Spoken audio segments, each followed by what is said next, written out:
अस्सलाम वालेकुम नाज़रीन, मिली वॉइस के डेली बुलेटिन आलमी शब रोज़ में आपका खैर मक़दम है। मैं अब्दुल वहाब। आलम इस्लाम की अहम खबरें पेश करने से कबल चंद सुर्खियाँ कुछ इस तरह है। इस्राएली वज़ीर आज़म नेतन्याहू की घर वापसी तय, नेतन्याहू के दोस्त नफ्ताली ने थामा मुखालिफ कैंप का हाथ। इसराइल के 9 बार जानलेवा हमलों के बावजूद हमास के सरबराह मोहम्मद दाइफ मुतहर्रिक, सेहूनी फौज है परेशान।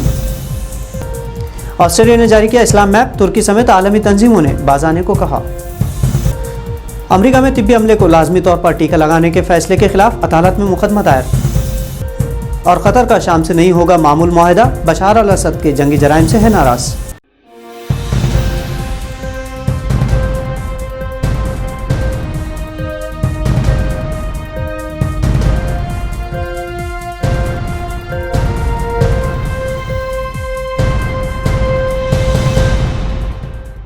नाज़रीन, आलम इस्लाम से एक सबसे अहम खबर आ रही है, वो ये कि इस्राएली सदर बेंजामिन नेतन्याहू को एक बड़ा झटका लगा है। नेतन्याहू के दोस्त और सख्त गिर सियासतदान नफ्ताली बेनेट ने नेतन्याहू का साथ छोड़कर मुखालिफ कैंप में शामिल हो गए हैं। इससे नेतन्याहू का इक़्तिदार से हटना तय होकर मुसलसल चौथी मरतबा वज़ीर आज़म बनने का ख्वाब भी ख़त्म हो गया है। नेतन्याहू का 12 साल तवील इक़्तिदार का सूरज गुरूब हो जाएगा। बेनेट ने अपनी जमात यमीना के इजलास के बाद इतवार को एक बयान में कहा कि वो अपने दोस्त यार लिपिड के साथ मिलकर नई हुकूमत बनाएंगे। यमीना ने कहा कि उनकी पार्टी के तमाम अरकान ने नई मखलूत हुकूमत के क़याम के लिए नफ्ताली बेनेट की हिमायत का इजहार किया है। यहाँ एक बात काबिल ज़िक्र है कि नेतन्याहू मुखालिफ इत्तेहाद भी ज़्यादा मजबूत नहीं होगा और उसको पार्लिमान के अरब अरकान की हिमायत की ज़रूरत होगी, मगर अरब अरकान बेनेट के बेशतर एजेंडे के मुखालिफ हैं।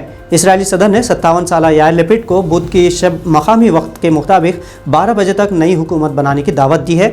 अगर वो नई हुकूमत की तश्कील में नाकाम रहते हैं तो फिर इसराइल में 5वीं बार एक और नए इंतखाबात मुतवक्के हैं। नेतन्याहू 2009 से अब तक इसराइल के सबसे ज़्यादा अरसे तक वज़ीर आज़म रहने वाले सियासतदान हैं।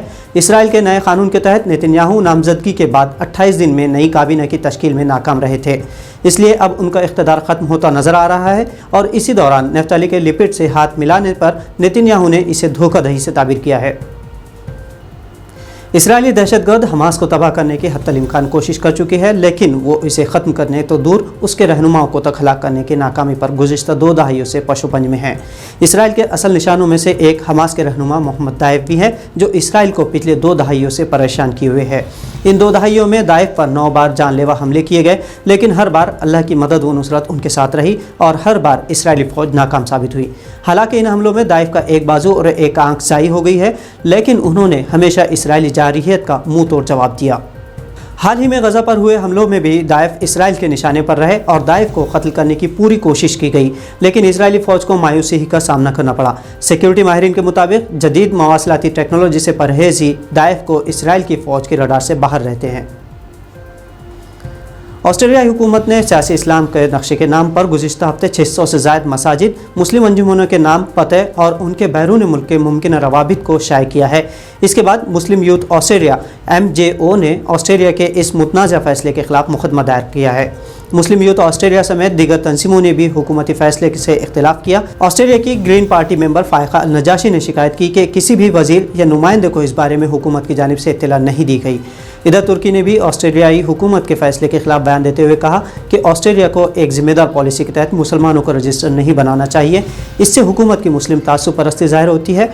इधर मुस्लिम आवाम का साथ देने पर प्रोटेस्टेंट चर्च के बिशप माइकल चेपलोका ने भी हुकूमत से वेबसाइट बंद करने को कहा, जिस पर ऑस्ट्रेलियाई वज़ीर दाखिला रॉब ने कहा कि इस्लाम मैप का मकसद सियासी आइडियोलॉजी से लड़ना है। अमरीकी रियासत टेक्सास में अस्पताल पर लाजमी टीके लगाने के सेहत से मुतालिक तिब्बी अमले ने रियासती अदालत में मुकदमा दायर किया है। टेक्सास के एक अस्पताल में सेहत की देखभाल करने वाले 117 कारकुनों के एक ग्रुप ने अपने मैनेजमेंट के खिलाफ रियासती अदालत में मुकदमा दायर किया। ह्यूस्टन मेथोडिस्ट अस्पताल के मुलाजिमीन ने कानूनी चाराजोई में कहा कि उनके इंतजामिया ने हर मुलाजिम को लाजमी तौर पर हिफाजती टीका लेने कहा है, जो कि न्यूरमबर्ग कोड के खिलाफ वर्जी है। न्यूरमबर्ग कोड किसी भी शख्स की रजामंदी के बगैर इंसानी तजुर्बात को रोकता है। सेहत आम्मा के अहदेदारों को मजबूर किया गया है कि वो लोगों को टीका अंदाजी के लिए राज़ी करने के लिए नई हिकमत अमली अपनाएं। मुलाजिमीन का ये भी कहना है कि अस्पताल ने उन्हें वैक्सीन लेने या मुलाजिमत से हट जाने की पेशकश की है, जो कि रियासती क़वानीन की सरी खिलाफ वर्जी है। इधर कतर के शाम से मामूल मुआहदे के बारे में फ़िलहाल कोई मंशा नहीं है, क्योंकि शाम में बशार अल असद फिर चौथी मरतबा इंतखाबात जीत चुके हैं। قطر سعودی عرب سمیت ان ممالک میں شامل ہے جس نے شام میں اسد مخالف باغیوں کو مدد فراہم کی، جبکہ دبئی نے شام کی نئی حکومت سے معمول معاہدے کرنے کا عندیہ دیا ہے۔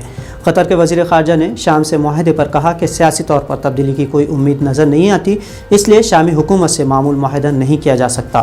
شامی حکومت اپنے ہی عوام پر ظلم ڈھا رہی ہے۔ بشار الاسد کی حکومت بظاہر دنیا کو بتانا چاہتی ہے کہ ملک میں سب کچھ بہتر ہے، لیکن اس کے ظلم و ستم سے اب تک سینکڑوں افراد کی جانیں تلف ہوئی اور لگ بھگ 11 ملین افراد شام سے ہجرت کر چکے ہیں۔ تو ناظرین، ملی وائس کے ڈیلی بلیٹن عالمی شب روز میں یہ تھی اہم خبریں۔ مزید قومی خبروں کے لیے ہمیں فیس بک، یوٹیوب سمیت دیگر سوشل میڈیا پلیٹ فارمز پر بھی سبسکرائب اور فالو کر سکتے ہیں۔ عبدالوہاب کو اجازت دیجیے، اللہ حافظ۔